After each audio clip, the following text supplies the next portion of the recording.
Nå, vi kan starte med at fortælle, at her der har de egentlig fået banket nogle pæle i.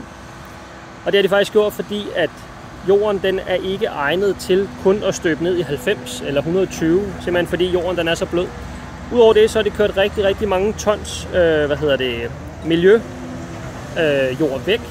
Og det har de faktisk på grund af de gamle toge, der bare har stået her og lægget olie. Så der har været rigtig meget jord, som er blevet kørt væk og blevet kørt til deponi eller blevet renset.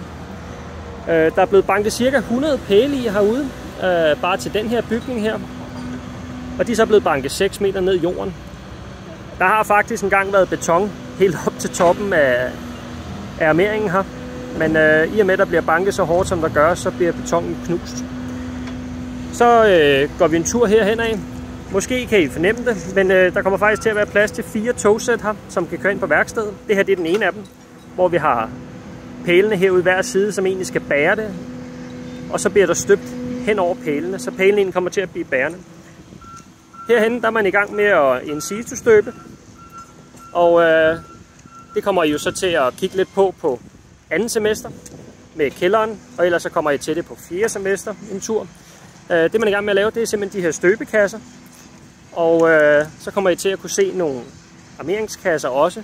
Men der kommer simpelthen til at være skinner oven på de her, der er her. Så bliver det planen, at man skal kunne gå hernede og servicere togene nedefra. Alt hvad der nu skal laves på sådan en fin tog. Kigger her, så har vi rigtig meget armering her. Og det er jo også fordi, det skal kunne bære nogle ting.